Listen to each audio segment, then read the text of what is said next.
En principio, describe la ley de la gravitación universal y establece las bases de la mecánica clásica mediante las leyes que llevan su nombre. Entre sus otros descubrimientos científicos destacan los trabajos sobre la naturaleza de la luz y la óptica, que se presentan principalmente en su obra Optics, y en matemática, el desarrollo del cálculo infinitesimal. La primera ley de inercia, o primera ley de Newton, se asocia con el concepto de que un objeto en reposo tiende a permanecer en reposo, y un objeto en movimiento tiende a seguir moviéndose a velocidad constante en línea recta, a menos que una fuerza externa lo obligue a cambiar su estado. La segunda ley de Newton se refiere a un cambio en el estado de movimiento.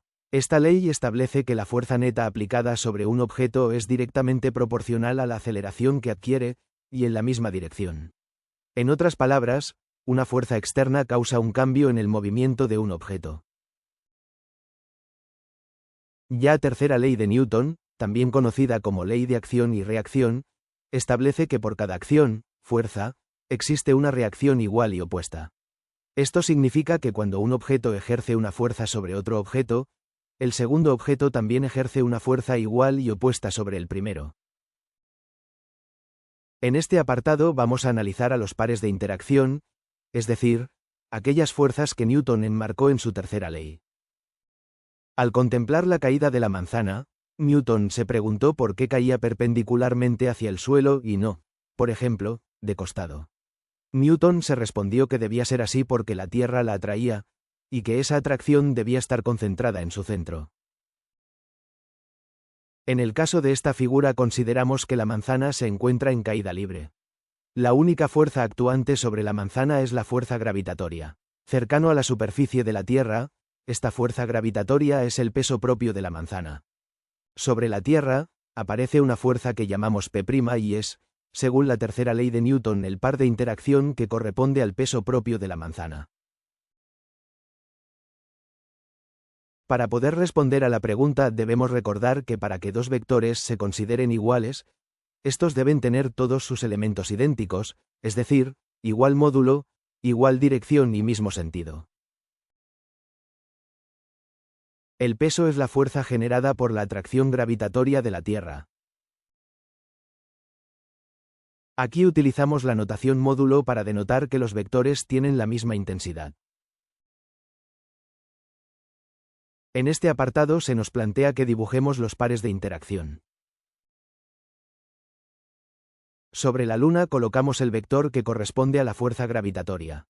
La fuerza gravitatoria se debe a la presencia de la Tierra en las inmediaciones de la Luna. Sobre la Tierra colocamos el vector que corresponde a la fuerza gravitatoria prima. La fuerza gravitatoria prima se debe a la presencia de la Luna en las inmediaciones de la Tierra. Las fuerzas son de aparición simultánea.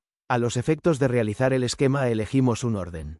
En realidad, las fuerzas no tienen una jerarquía, actúan simultáneamente sobre ambos cuerpos.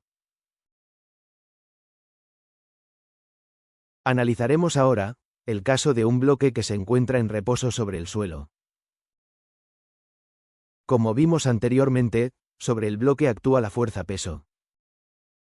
En la Tierra dibujamos el vector que corresponde al par de interacción del peso, siendo su notación P'. Observamos que el suelo interactúa con el bloque. Típicamente se denomina fuerza normal y esto es debido a que se encuentra en una dirección perpendicular a la superficie de contacto. Sobre la superficie y con sentido contrario ubicamos al vector N', que identifica al par de interacción de la fuerza normal o a la también denominada fuerza de sostén. En la figura se muestran los dos pares de interacción que aparecen cuando un objeto se apoya sobre una superficie horizontal.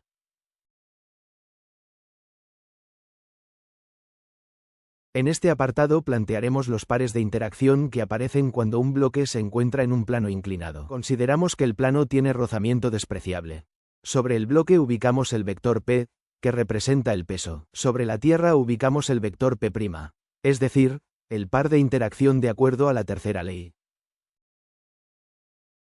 Nuevamente, la superficie interactúa con la caja, por lo que debemos ubicar a la fuerza normal. En la superficie ubicamos al par antagónico de la fuerza normal, a la que llamamos N'. con lo que concluimos la tarea de dibujar los pares de interacción.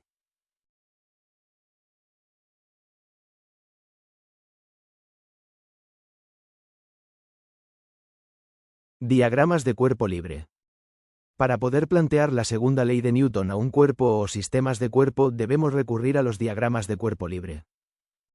Reducimos el objeto a una partícula, lo aislamos e indicamos todas las fuerzas que actúan sobre él.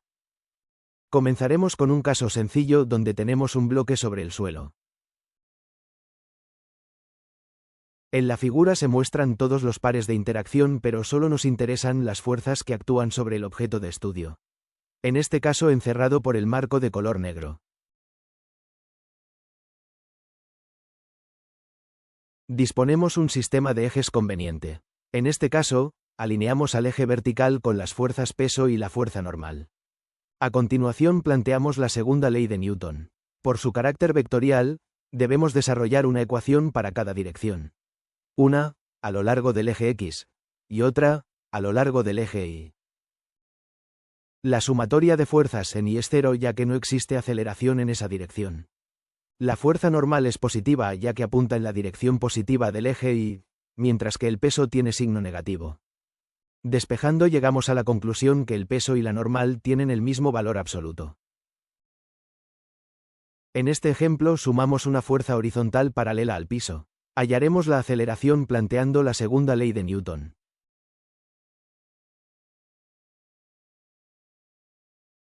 Construimos el diagrama de cuerpo libre. Haremos coincidir el semieje positivo de las X con la fuerza F aplicada sobre el bloque. Planteamos la segunda ecuación de Newton en forma vectorial primero. A continuación en forma de componentes a lo largo de los ejes. En la dirección del eje Y no existe aceleración. Igualando a cero la ecuación 2 y despejando arribamos a que la fuerza peso y la fuerza normal tienen el mismo valor en módulo. En la dirección positiva del eje X solo actúa la fuerza F. A continuación despejamos la aceleración, obteniendo como resultado al cociente entre la fuerza aplicada y la masa del bloque. En este nuevo ejemplo debemos determinar la aceleración del carro producida ahora por una fuerza que forma un ángulo determinado respecto de la horizontal. En este caso el planteo es similar. La variante ahora es que la tensión debe proyectarse sobre la dirección del eje X y el eje Y respectivamente. En la dirección del eje X, la única fuerza que actúa es la componente horizontal de la tensión, es decir, la proyección de la tensión a lo largo del eje horizontal. Reemplazando en la ecuación 1, a la proyección de la tensión y despejando obtenemos el valor de la aceleración. Para el eje Y aplicamos la ecuación 2. N apunta en el sentido positivo del eje Y mientras que P apunta en sentido contrario. Debemos proyectar el vector t en dirección del eje Y por lo que utilizamos la función seno del ángulo. La aceleración en Y es nula. A continuación podemos obtener el valor de la fuerza normal.